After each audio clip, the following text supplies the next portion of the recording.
So, ako si Michelle.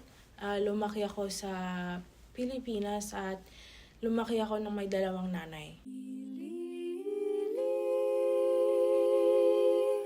Tulugan ay wala diri, imong nanay katutyenda bakal papay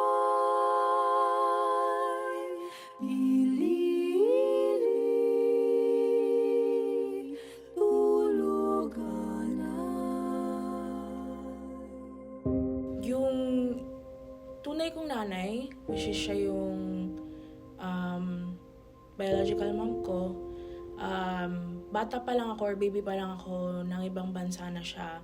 Yung tita ko naman, siya yung tumayong parang nanay sa akin. Nung bata ako, naaalala ko, tatawag yung mama ko sa Skype kasi hindi pa uso yung masyadong social media dati. So, Skype lang yung gamit namin. Tapos, bata pa ako, so syempre hindi ko pa masyado naiintindihan yung dahilan kung bakit wala siya sa tabi ko. Umuwi siya dati sa Pilipinas every 2 years. So, hindi kami masyadong nakakapag-spend ng time. Pero, masabi ko naman na habang lumalaki ako, parang mas naging okay yung relasyon namin sa isa't isa.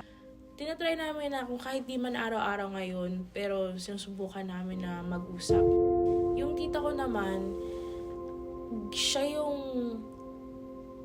naalala ko na parang best friend ko nung maliit pa ako. Siya yung nag-iisang tao na nagtatanggol sa akin. Like, kahit sino kaya niya, parang kaya niyang banggain para lang protektahan ako. Tinuring niya talaga ako na tunay na anak. Kung asan man ako ngayon, talagang lagi ko naisip na sila yung dahilan.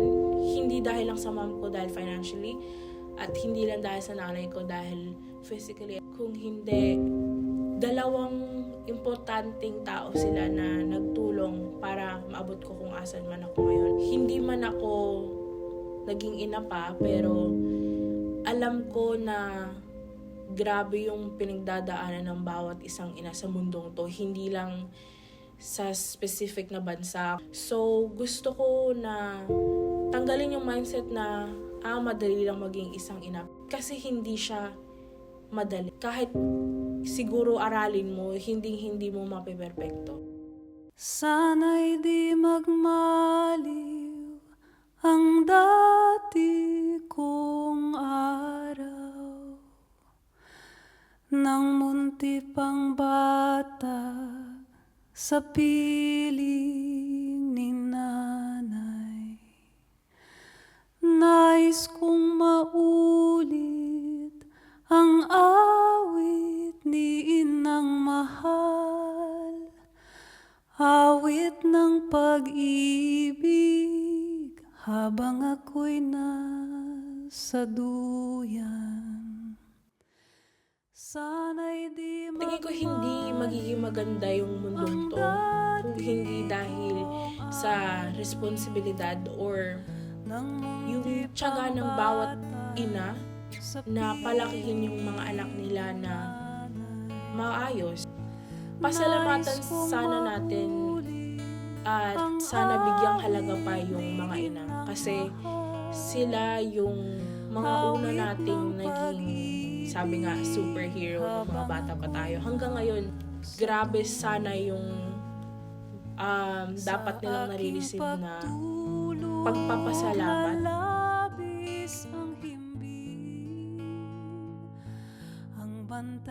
Salamat sa mama ko and sa tita ko. Sila yung dahilan kung bakit nasan man ako or tuto ako ng importansya ng pagiging matino or maayos sa buhay. Puso kong may dusa, sabik sa ugoy ng duyan. Sana pahalagahan yung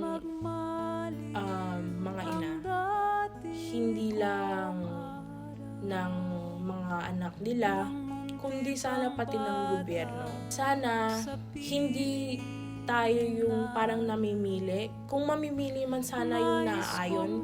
Kasi kahit nasabihin sa labas man perpekto yung buhay ng isang tao, hindi natin alam kung ano yung pinagdadaan nila sa sarili nilang pamamahay or sa sarili nilang buhay. Sa duyan,